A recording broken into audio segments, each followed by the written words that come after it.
Hi everyone, good morning, good afternoon, good evening, wherever you are. I'm your host, Dr. Haider Shah. On behalf of Calvas, I would like to welcome all of you to this webinar.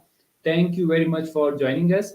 Today we have another very interesting topic, and I'm really honored to welcome and introduce our distinguished guest speaker who is going to talk about the big data collection, processing, storage, and management. Big data has become one of the more valuable assets held by enterprises, and virtually every large organization is making investments in big data initiatives.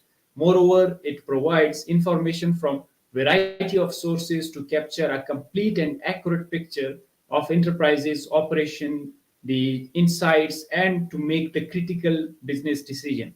So what is it really and why it is so important? So you will get about all these things, wonderful insights and right guidance and suggestions, because we have an expert with us in today's this session.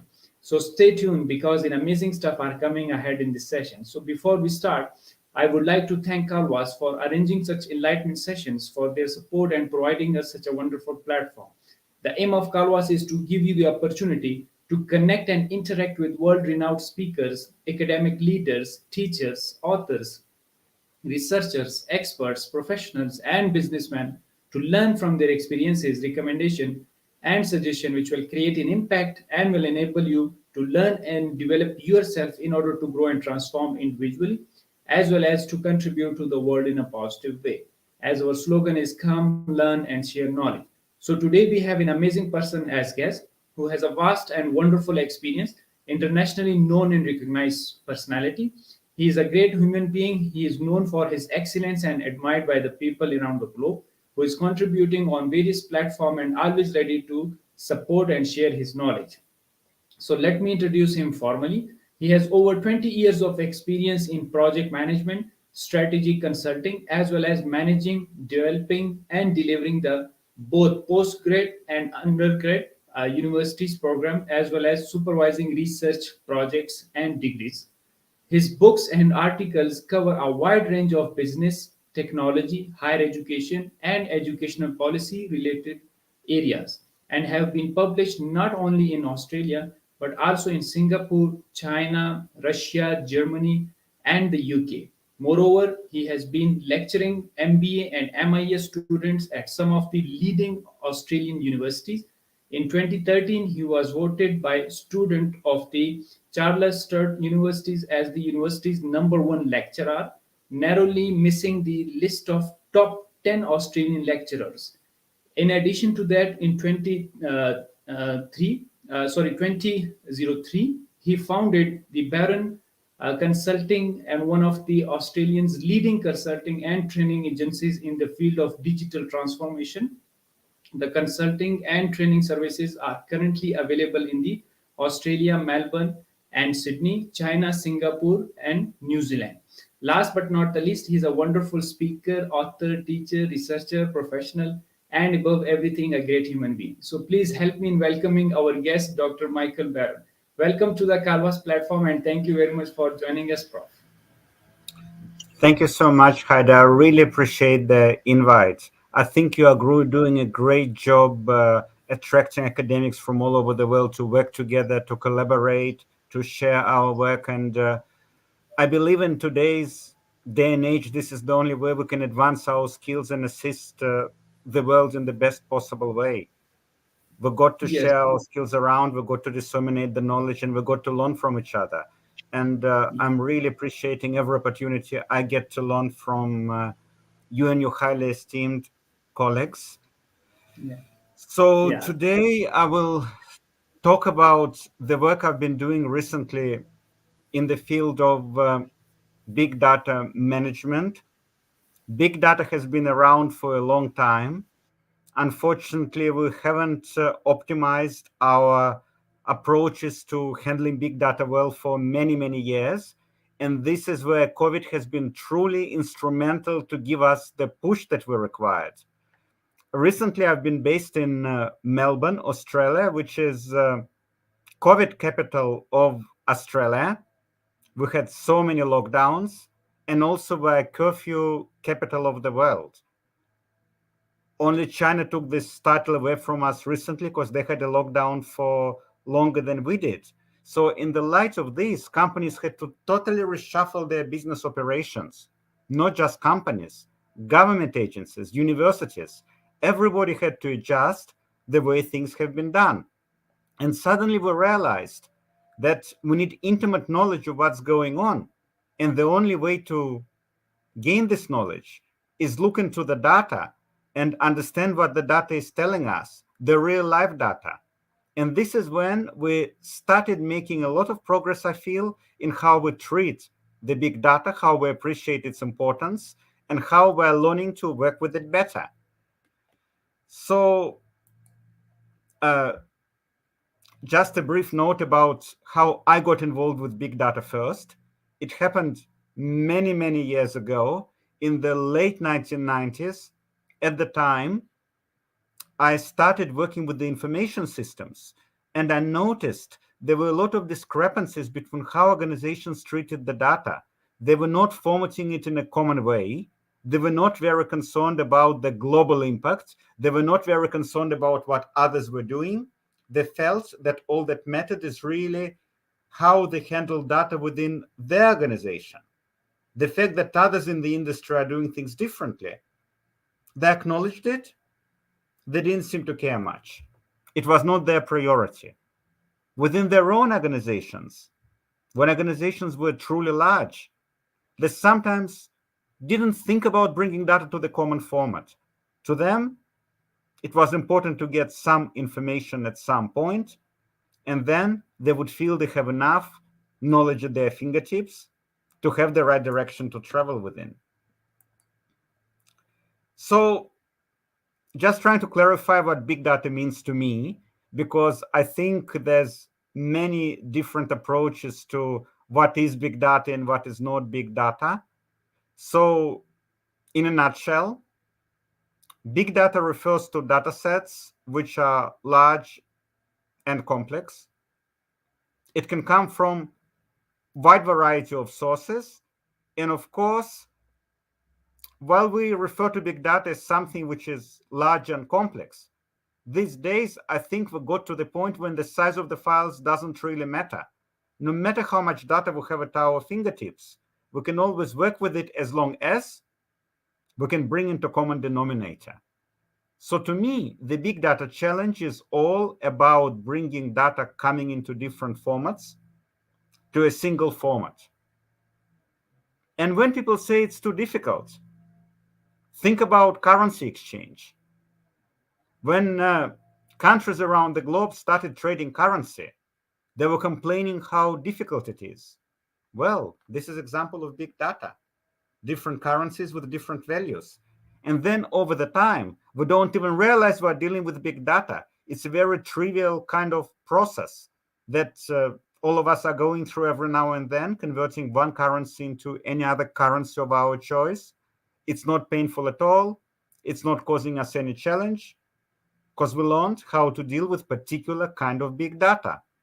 And I guess the same applies to other areas, other challenges that we are currently facing as far as bringing data to common denominator is concerned.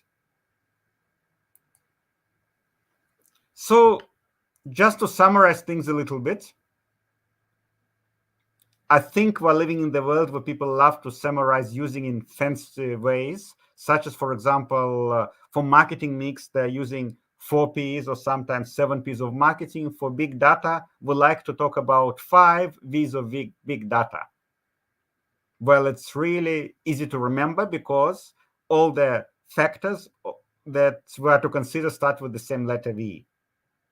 Volume, velocity, variety, variability, and value. And they always come hand in hand. So volume is probably the least of the troubles. Size and amounts of big data that companies manage and analyze. And when we complain about having too much data, I think it means also we haven't been doing a very good job to organize the data. If we're so concerned about the amounts of the data we're having, it means we don't know how to work with it efficiently. It means we haven't asked ourselves, do we understand our data? Why we're taking so long to work with it purely because of the size. And sorry to say that our industry, higher education, is one of the worst when it comes to collaborative approaches to data. Because if we look at insurance industry, if we look at banking, if we look at IT, finance, and the list can go on and on and on. Organizations around the world that truly collaborate, they're bringing their data to common denominator. Banking operations are supposed to be far more complex than university operations. As far as data management is concerned, they run smoothly. As far as managing data of large volumes is concerned by universities, here in Australia, leave alone the global picture, we have every single university managing data in a very unique way. So even managing big data across many universities within a single country is a big challenge. As far as international collaboration is concerned, the challenge is even more significant. So volume of the data is not supposed to be a challenge, but it often is. Why? Because we haven't established effective ways of approaching it. Secondly, velocity. The speed at which we receive, store, and manage data, and of course, gain knowledge of the data, understand what the data means to us. And often these days, we're struggling with the context of the data. And I think the example, for instance, of social media is very relevant because on social media, if we take any medium, such as, for instance, Facebook, we see that some people approach their social media communications extremely seriously. They write about their lives, they write about their work, their achievements, sometimes even share their family issues, family troubles, seeking support, while others take the very own posts and posts of others with a grain of salt. So when you look at their Facebook profile and the posts, you understand you cannot take it seriously. So as far as data analytics is concerned, where do we draw the line? What would we consider to be a serious post? And what could be a joke? And also, there is a saying that every joke has a bit of truth.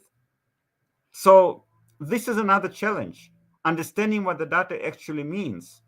Also, we often don't quite see significance of the data in our context.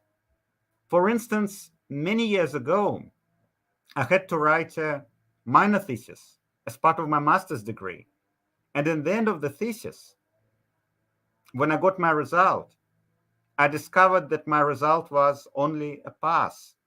When I approached university and asked why a pass only, I was told that there's only two grades available for minor thesis by that particular university: pass or fail.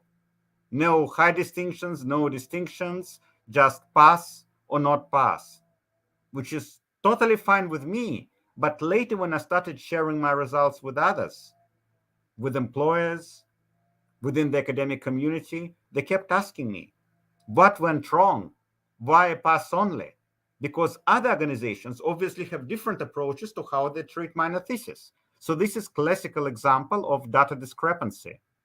The same kind of information, minor thesis outcome, and then the grade, it's fairly hard to interpret.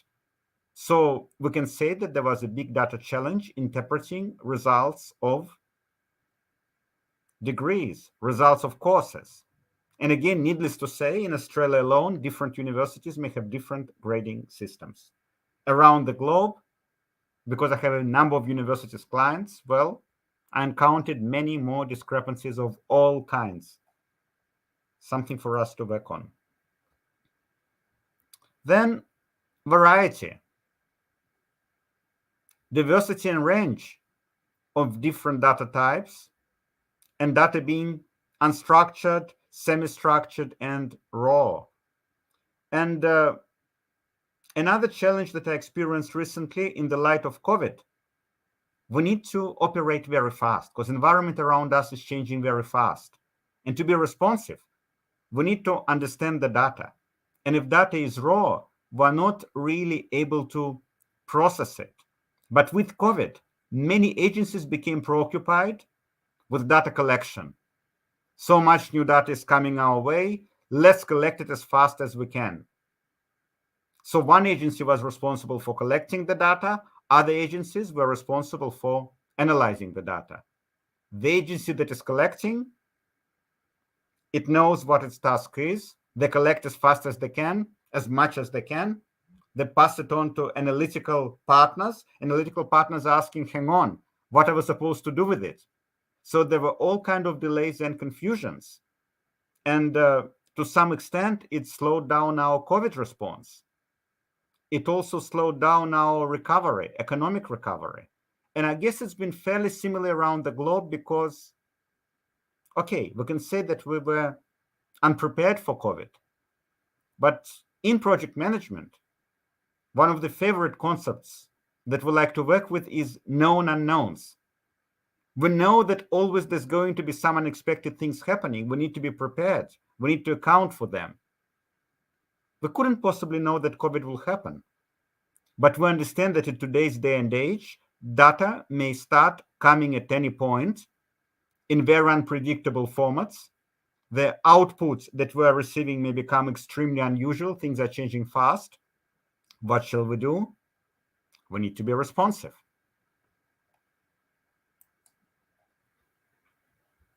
And then, of course, variability. We're under a lot of pressure these days to comply with so many different standards. We're part of the industry. Each and every industry has own standards. You want to run a bank, consider the banking industry data management standards. You want to run an insurance company, there's insurance standards. Running a school, each and every country government is implementing standards for management of data collected from and by schools. And then, of course, text analytics. We're so good, we think, at automating the data collection processes, analyzing the text. Facebook alone has been boasting great success in text analytics, selling all kinds of tools, such as Google Ads, that claim to be so perfect at text analytics. I just wonder what happens when Google Engine goes through the text and encounters expression hot dog. How is the hot dog interpreted? Is it interpreted as a meal? Is it interpreted as a dog being hot on a warm day? There are many interpretations. And of course, the trouble is, on paper, text analytics is really easy.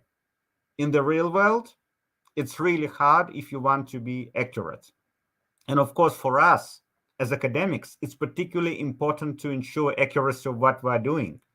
Because if we insist on organizations handling the data with accuracy, being precise, being honest, not trying to manipulate the data, we need to start with ourselves. And if we start automating the processes, and to be honest, I've seen it quite a lot with research students who have to run the surveys and collect the data fast.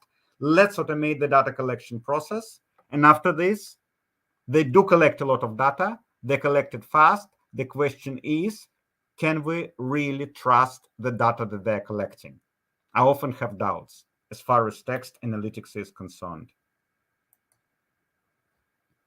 And the most important of the V's, value. As far as business is concerned, and I have two hats. One is university academic, but my other hat, I'm running my own company and I'm doing consulting. So as far as the business world is concerned, and this is what I experience quite a lot with my clients, data, of course, enables us to improve our business operations. So when, as a company, we approach the data analytics, we have one key question in the end of our analytical journey. What are we going to gain out of the journey? We're getting more knowledge. We understand the data better. How is it applicable to our business environment? How is our company going to benefit? Are we going to optimize our business processes? Are we going to cut our expenses? Are we going to gain new customers who make our business grow faster? We need to understand this because this is the very essence of analytical processes. And of course, even if it's a non-commercial environment, whether it's government services, whether it's university services, and again, these days, I think when a university tries to be non-commercial, it's really difficult because there's always a commercial angle to every academic operation. Still, there are plenty of elements of the discovery that we need to link to our study and understand the benefits. So I think understanding the benefits and linking what we do to the benefits is another great dimension. So all in all, with the big data, we can see that it's not about us liking to work with big data or disliking to work with big data. It's something that we have to be doing in order to keep moving forward. Once we stop paying attention to the data around us, stagnation starts, and very soon stagnation would not be the worst word to describe what we're going through, because if we're not moving forward, the world is. COVID, of course, was extremely dramatic. And I'm talking about it in the past tense, even though if I check the latest figures, I think around the globe, there's still plenty of cases happening. But okay, we like to think it's more or less over. But if it wouldn't be for COVID, we wouldn't get this acceleration for digital transformation, but we would still keep changing. The digital change is inevitable. And of course, big data is essential for us to be part of this change, to be part of this journey, because the journey will continue if we don't, just without us. So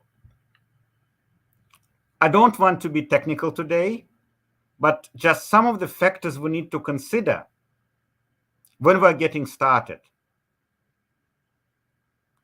First of all, we need to understand different types of data and how to handle it. Government data, financial data, personal data, organizational data. Each and every type is valuable, and we need to understand the security risks. We need to understand the sensitivities. We need to understand there are people and organizations behind the data. The privacy concerns are becoming very, very big. Here in Australia, very recently, we had a so-called Optus case where one of the leading company accidentally shared license details of the customers in public domain. And it's a grand scandal. And of course, companies in dire straits, but also thousands and thousands of people are now changing their licenses. You can imagine what happens. And here in Australia, our population is relatively small compared to some other countries. Imagine, and also only part of the population was affected. Imagine for a moment something similar happens nationwide, if it's a national database that has the details shared, and if it's not even driving license, if it's a passport. What if it's credit history? So, not trying to scare anyone, but we've got to be fully aware of the risks of working with data, particularly third parties data. Range of sources. We don't know origins of the data. We need to validate the data, but we don't know how reliable the sources are. You follow events around the globe. How do you determine what is reliable, what is not? What can be processed, what cannot be processed? What may require further cleaning before processing? We've got to have some standards, and we need to have some consistency. And this is where I think we as academics should really lead the way with our dedication to doing things consistently, professionally, and not trying to manipulate the data. Because if we're not transparent with how we work with the data, why would the private companies be transparent? Because we like to complain about the evil commercial world trying to monetize everything rather than to be objective and get the best result for everyone. Well, we can start with ourselves and hopefully pass on our values to others, because these days we're becoming increasingly big part of the business environment. So many academics, so many of my colleagues are proactively involved outside academia around the globe, and I think this link is big part of us in, if you like, trying to promote our standards. And of course, complex data ownership arrangements. Some of the projects I'm working on, the data belongs to multiple stakeholders. If it's a joint project between university, government, and private enterprise, there's 3 stakeholders already. And then there's individuals who also have rights to their data, sometimes very sensitive data, such as medical data. One of the projects I'm currently involved in consultant capacity, deals with medical data. So individuals have full rights to their privacy and to control over their medical records. But then there's government medical agencies And then there's insurance agencies that are trying to gain control because they're saying medical insurance forgot to have access. And then, of course, there's a university that is also part of it on the research side. So very complex arrangements. I wish I could say these arrangements could always be resolved easily.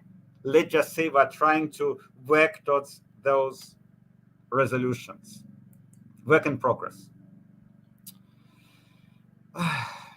Moving forward towards the policy vacuum and conflict. So many of the data management issues come from the fact that technologies are developing at the speed of light. The laws, unfortunately, cannot be developed at the same speed. So both nationally and internationally, the legal frameworks are not able to address the changing technical developments, the changing the advancements that turn over a new leaf and bring us to the new reality, the brave new world. Taking example of blockchain alone, there are so many multiple opportunities as far as data management is concerned provided by blockchain. But what about privacy? What about government controls? What about, for instance, taxing businesses that are using blockchain in order to manage the funds? How do you determine their real income? This is just one of many challenges to come. So what I can see now, many governments around the globe are hectically trying to understand what to do with the blockchain. And blockchain is just one of many dimensions as far as data collection and exchanges are concerned. Security data, academic data, legal, banking data, all kinds of data is being shared around the globe, with each and every country probably struggling to establish a legal framework to deal with those data transactions, to establish ownership of the data. So individually, we're not able to establish rules within our countries. And then at the same time, we're supposed to collectively establish the rules for our global village. This is extremely difficult. When I'm talking to my colleagues who are based outside Australia, they keep asking me, Michael, so what are you doing in Australia? Let's try to work out something which is a perfect solution for both countries, or to make it even more complex for a group of countries. And all I can say is in Australia, we're working on it. So if we're struggling so much at the national level, you can only imagine what happens if we try to take it to the international level. And of course, the cultural factors, which also impact the legal system. Sometimes it's not even culture of the countries, but culture of individual states.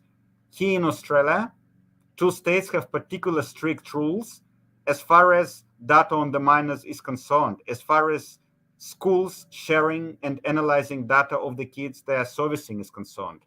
In Australia, we have several states and territories to have particularly strict rules. Others are a bit more liberal. So when you want to do analytics for school performances and the services that kids are getting around the country, you're having great difficulty. You're collecting data across the nation, and then you're not really able to collect data in the same way. It's big data that comes our way. Imagine for a moment, we all get together to establish some common standards for school education around the globe. And then we start collecting data in our respective countries. What is going to happen? I'm sure we can do it and we should do it, but it's going to be a challenge that needs to be addressed. So I wouldn't say it's the end of the world. It's more like a challenge to be addressed. So how can we approach this? So far I've been telling, I shouldn't say the negative side of big data analytics, but I've been telling facts and anecdotes and stories which deal with the challenges. Maybe we should also look at the positive side, because there is light at the end of the tunnel. First of all, we need to know our data. So we need to move out of the shell of data science and start linking our understanding of data analytical techniques to respective industries. So when we work on a project which is involving medical data, we should work alongside doctors and other medical practitioners. They need us to do the analytics. They need us to develop intimate knowledge of the data and how to bring big data to common denominator, but we also need them to assist us with the technical knowledge. understand specific data management challenges, not just say that data has to be changed to a particular format so it's no longer big, but understand why is it that for so long we failed to bring data to common format. It could be not as simple as it feels. Thinking back to the problem on data collection in schools, I live in the capital city of my state. Top public schools and private schools have well-established IT departments. They have well-established systems and frameworks for collecting data on the kids they're teaching. But also around Australia, we have many little schools in rural areas. They get government funding. On paper, they have all the resources, but in reality, it is sometimes difficult for them to process the data efficiently. Also, the areas where they're operating, the general population may not be so well off, and the general population may not be able to provide data in a detailed, accurate format. Because the idea is that if you cannot get data from the kids, of course, you get it from the families, from the parents. But if families are not able to provide accurate data, which is often the case, it makes data collection difficult. So we need to understand the specific challenges. And this is just one of the examples because every industry has some challenges. Our higher education sector has plenty of similar challenges as well, of course. And of course, last but not least, as far as knowing the data, acknowledge responsibility for data management. If we work with other people's data, it's no different from being a lawyer, a banker, or a doctor. We're responsible. We're responsible for privacy. We're responsible that private data is not to become public. And it's not just about us sharing the data or selling the data. It's also about us taking the necessary measures, both business and technical, to make sure that data privacy and security is maintained. And this is where I think a lot of new challenges are emerging, because this open space environment that businesses are moving into means a lot of collaboration between the companies. Clouds become multi-tenant clouds. We share our data with other organizations because this is the only way to collaborate. So on the other hand, we need to work together. On the other hand, we need to look out for ways to maintain our privacy. Another challenge, which is unfortunately very common, and working on government projects and studying government projects around the globe, I found it to be a big issue, particularly, even though it may appear to be strange, with many of the government projects, more than private enterprises. If you torture the data long enough, it will confess, which means when people, instead of trying to get genuine results, trying to arrive at particular results when working with data, guess what? Most of the time, they get this result. Why they do it? Well, could be pressure from the so-called clients, such as, for instance, you are to do study of chocolate, and you are being sponsored by a company that makes chocolates to do the study.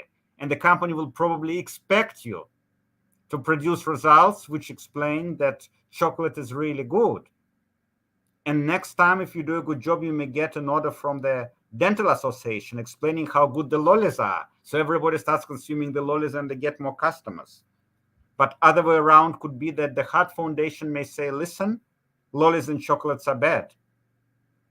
Please do the preliminary study. And if you do well, then there'll be more funding to do more studies. So there are these inevitable pressures sometimes for us to produce certain results. And it happens not necessarily because of commercial conflicts. Could be even PhD student having some hypothesis at the start of his thesis, and then he needs certain result in order to progress with his study, with his thesis. And what I've seen on several occasions, students not really trying to manipulate the results, but quietly praying that they get certain result. And then if you quietly pray that certain result is going to be at the end of your research journey, you are more likely to arrive at this result than any other result. So I think manipulation should not be happening. And the trouble is that people who manipulate the data skillfully, who manipulate the analytics skillfully, they're very good at it. So it's very much a matter of consciousness, a matter of ethics. Legally, they may not even be responsible, but we need to understand our responsibility towards, I know it sounds like a very high language, but towards the planet, if you like, towards community, towards each other, and make sure that whatever work we do, we're trying to do it honestly and objectively. When we're analyzing big data, we're trying to get the result which is as objective as possible, as accurate as possible. We know 100% accuracy is non-existent, but we should at least try to do our level best. At least striving towards the best optimal result. And I think this is where our responsibility is growing, because the more advanced technology becomes, the more difficult it is becoming for others to validate our work. So matter of consciousness is really a big one. Now moving on to the future of big data. And I'm always very cautious when I talk about future, because many years ago I was asked to do some sessions at university on future of technology, put on the hat of a futurist and discuss what the future technologies are going to strive, what the new technologies are going to emerge, and basically what the future holds. And I had this great discussion with an MBA class. And 5 years later, I could see that many technologies we were pinning our hopes on never picked up, and many new unrelated technologies emerged. So I understand that many of the things that we're talking about now, that we're expecting to happen, may not happen. So I'll try to be more generic rather than discuss specific technologies. So it's more about us and our approaches rather than the respective technologies, because for now, for instance, we're all dreaming big about blockchain, but what will happen in future, we cannot be quite sure. So one is, we need to improve real-time data management and analytics as much as possible, because unless we're responsive to real-time developments, we're falling behind. COVID is a very good example how data which is 2 years old is no longer relevant. Well, in many cases, data which is few days old, not relevant. If we take example of stock exchange, the data can be few minutes late and it's already not representing the value. So we got to understand the importance of real-time analytics. We need to be quick, we need to be responsive, we need to be able to tailor what we do to the changing environment. Something that researchers, to be honest, occasionally struggle with, because they have a research question and then they spend a long time playing with their research question while the world is changing and the very essence of the question is not the same, but they don't adjust what they're doing. And I know it's difficult sometimes for us to move on, to make the adjustments. We become emotionally attached to how we do things. But if the world is changing, there's really little choice for us. And the pace of change in future is definitely going to get faster and faster and faster. Secondly, which I think is really important, and this is why sessions like the one Dr. Haider is running, I really appreciate, because it helps us to get closer together. So thank you so very much, for your tireless work. Establishing common data management standards. We got to have consensus. We got to work together. And I think as academics, we should be showing the way.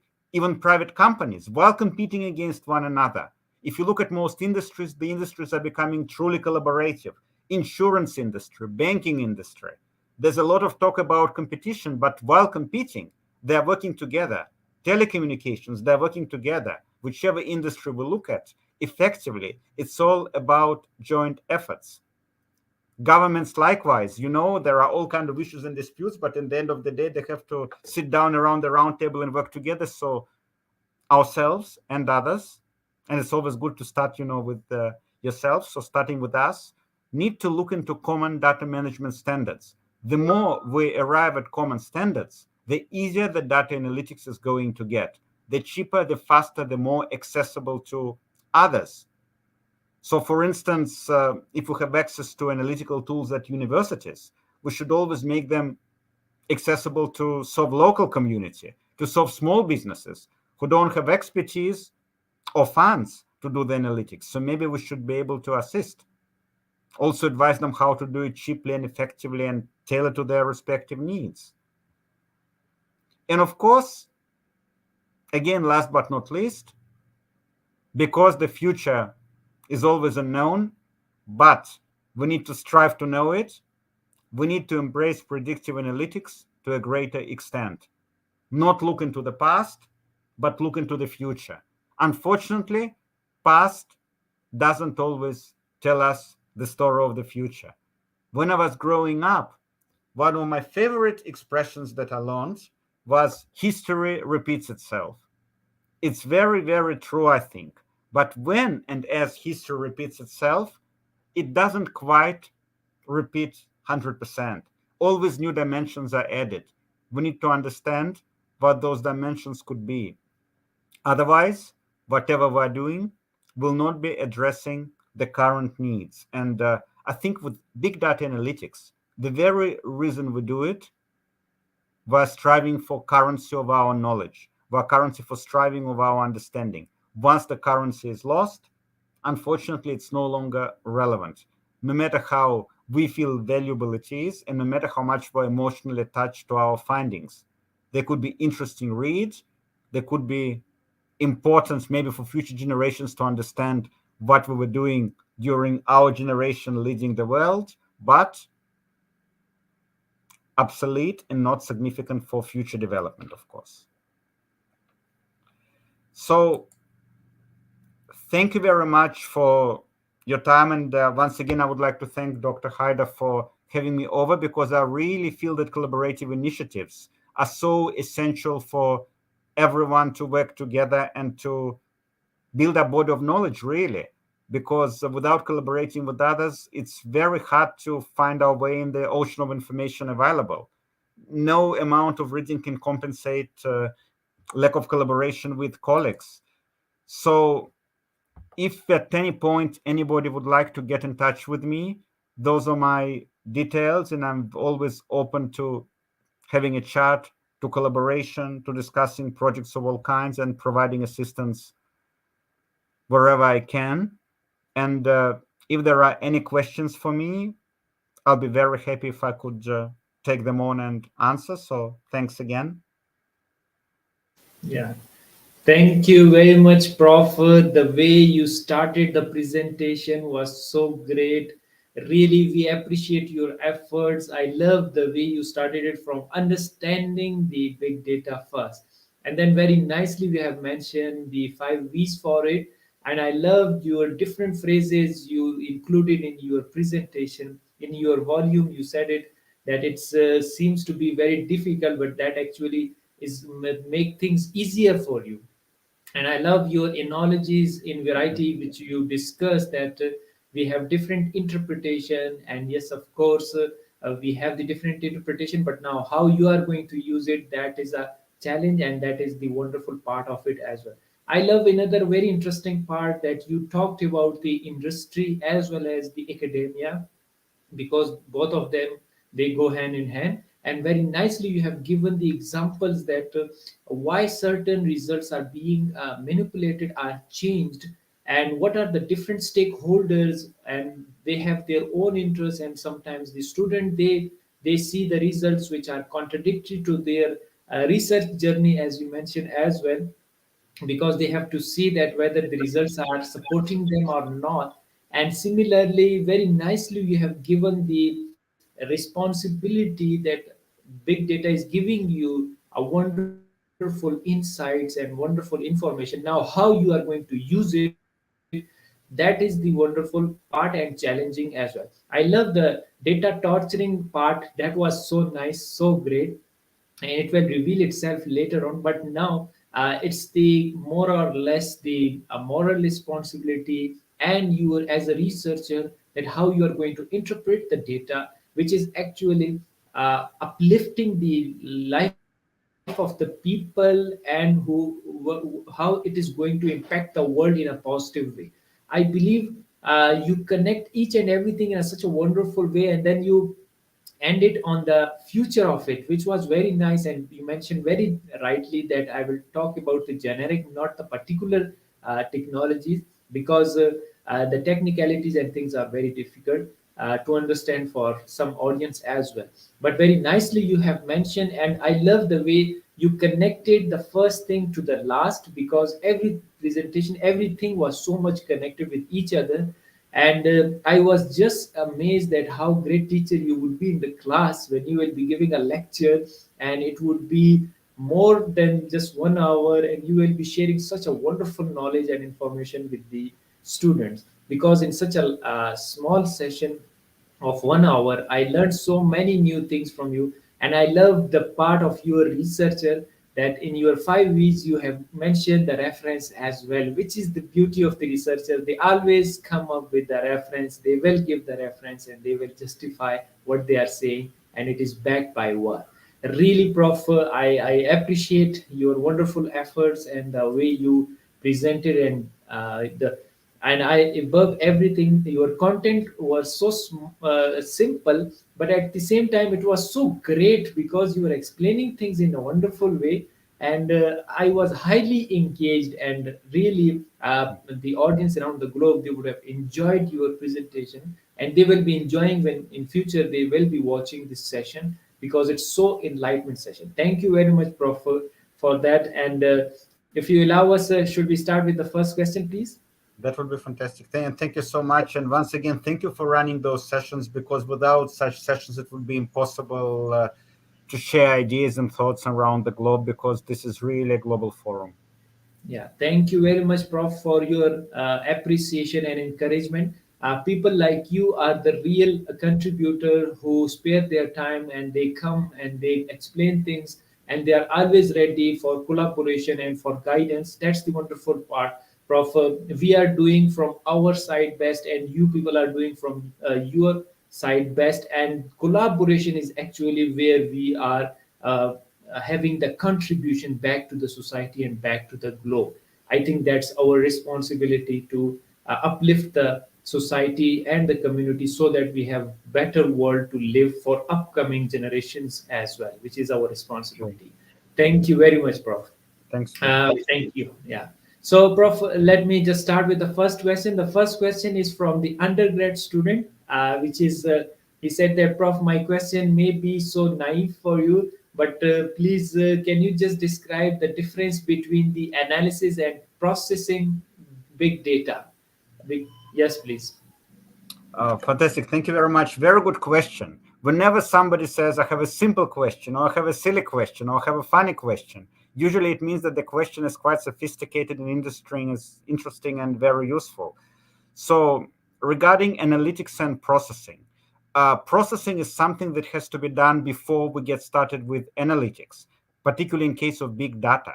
Because when big data is collected, this is why we refer to it as big data. It's big because it's complex. It comes in a number of formats. It comes in a range of formats. And before we can even start with analytics, we need to bring it to common denominator. So the difference is that processing is preliminary step for analytics. Processing involves collecting data and then bringing data to the common format. If we don't bring it to the common format, we're not going to be able to analyze it. Again, starting with a simple example, going back to similar area that one of my previous examples in the presentation came from, currency exchange. If we try to understand and compare standards of living in different countries, the first step is to collect data. We collect data from different countries. But then the problem is that people are using different currencies, and the buying capacity of each and respective currency within certain environment varies. So what we do during the processing stage, we understand what the value of the currencies is, we understand what the cost of living is, and we try to establish some common values to be used across each and every nation. This is what we do during the processing stage. Once it's done, we can move on to analytics and then analyze the data nicely. So with the big data, if processing is done professionally, analytics is usually fairly trivial and not so challenging. So accurate processing is the key. Yes, Prof. Thank you very much for such an elaborative answer. And Prof, I really appreciate your appreciation that every question carries importance. It's not about the silly or the naive question. It is the question and which needs to be addressed. And that is actually, if the different scholars says that everything starts with the question. If you question, you will get the answer and you will get the guidance. So you did the fantastic job of guiding very well. Really appreciate your answer. Prof, another question is from the PhD student. He says that, Prof, thank you very much for such a elaborative presentation. We learned so many new things. Prof, just can you just guide me? I'm the beginner in my PhD journey. Can we use big data analytics to analyze and derive new areas for PhD research? Particularly, can I find my PhD topic out of it? Yes, please. Absolutely, of course. Big data is a rapidly growing areas, and there's so many different opportunities for people who want to do research in the field of big data. And so there are basically two dimensions that a PhD scholar or aspiring PhD scholar can take if he or she is interested in big data. One, try to consider to be a data scientist, and then you focus specifically on the analytical processes, and then it's going to be about doing research into how analytics is done, maybe look into artificial intelligence, time series, machine learning, predictive analytics, or alternatively, and this is what attracts many, you don't really become a data scientist, but you deploy big data techniques in your respective field of research. So, for instance, I've been looking into research work of people in insurance, banking, universities, government sector, and they're all using big data analytical tools and processes in order to do their research. So it's not just about being a data scientist. Whatever you are doing, I think these days inevitably you will have to deal with big data. And if your research of any kind doesn't appear to contain big data, I'm very curious what it is that you are doing, because either there is data torturing going on, or maybe you don't have complete data at your disposal. Because very hard, unfortunately, to have a perfect research environment where data comes in standardized way. And before we standardize it, we need to collect it and process it.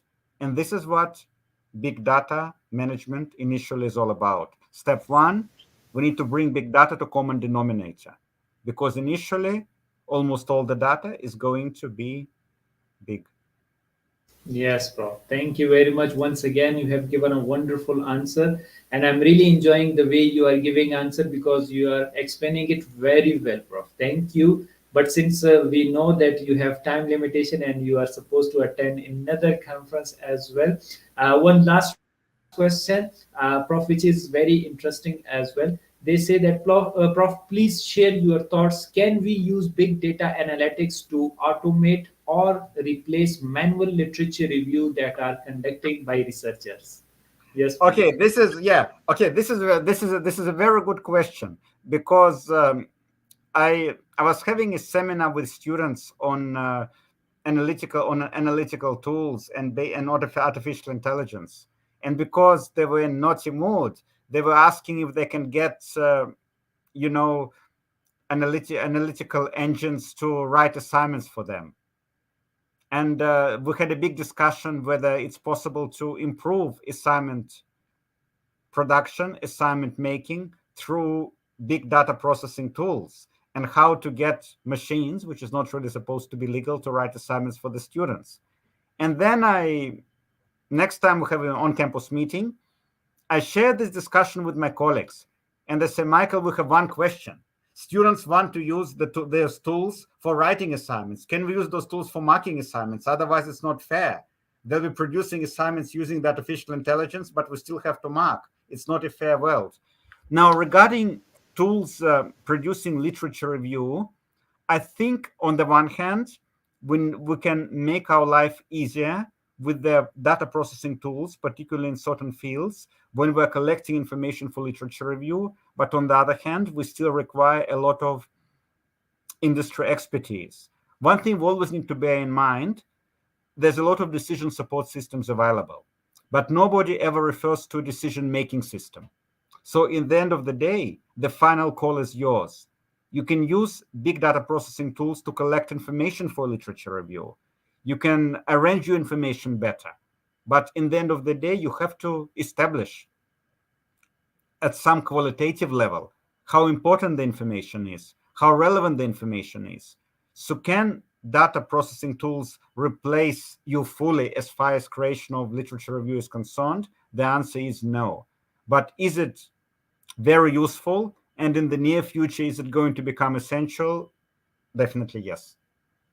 Yeah, wow, Prof. Once again, you have given an interesting answer to it and very nice example you have quoted to further strengthen your answer, which actually opens up the eyes of the people in terms of that the human touch is very much important, the human consideration is very much important because if you are not doing it, you are not doing it very well. And your colleague answer that can be marked the same assignments with the same tools. That's the wonderful question they have asked in return as well. Really, Prof, you have a wonderful knowledge and wonderful examples to explain your answer. That's so great, Prof. Really, I enjoyed this session with you, Prof. Wonderful explanation and a powerful content you share with us. Prof, at the end of the session, we ask our each guest that what is their message to the world. So, Prof, what is your message to the world as a speaker, author, teacher, researcher, trainer, learner, professional, and educator? Yes, please. Thank you so much, Doctor. My message, I think, is very simple. We all need to collaborate and work together and support each other because this is one thing that we really need to learn from many industries. If you look at collaboration that is happening across different dimensions of life, different industries, it's obviously becoming stronger and stronger. So, we as academics, surely we should also be able to find ways to collaborate more. And I think with a lot of research projects, if only people around the globe work together, the progress will be significantly greater than it is now, and it will be achieved significantly faster. So the message is we should all work together and help each other. Wow, Very Prof, you simple and have straightforward. given wonderful message to the world. Really enjoyed it because through collaboration we can contribute more better than what we are doing right now. You have mentioned it very nicely and very rightly, Prof. And I think that's the synergy as well. If we go for collaboration, that's the wonderful part. And we as human, we have progressed just because through collaboration we have reached to this level, and we can double the speed of advancement if we collaborate with each other and with the harmony, with the positivity. And I believe that, Prof, not only you discuss the big data, but you have discussed multi-dimensional concepts, the moral responsibility, the researcher's responsibility, the industry responsibility, and how can we take world in a positive way for the further advancement in the field as well as a society level, as a community level, as a global level. Prof, really, you are a wonderful person with a wonderful knowledge, and that's the great part of it. That not only you talk about the particular this topic, you talked about the and you connected the different things that how can we progress together, which is more important. That the individual progress is fine, but together we can contribute much better. Prof, Indeed. thank you very much, Prof. Yeah. So, any other concluding marks you want to say, or should we go for the closing this session, Prof? Thanks again for having me over. It's great honor. Yeah, thank you very much, Prof. And it's really pleasure to have you because really we learned so many new things, Prof. And we will be requesting for other sessions in future to you as well, Prof. To the audience, that please follow our distinguished guest speaker through his research work, and you can email him for future learning and guidance. He is very generous and always ready to help the people. Moreover, powerful explanation and wonderful content which the great speaker has already shared will help you to learn and develop your understanding regarding the big data. So take advantage of all the information, important tips and suggestions shared by the our expert. So that's all we have time for today. Thank you once again, Dr. Michael Barron, for your Thank wonderful you. time and energy. Yes, bro. And thank you all for your support and liking our sessions. Stay tuned as many sessions are on the way. Please do not miss any session. Until next session, take care of yourself. Bye bye.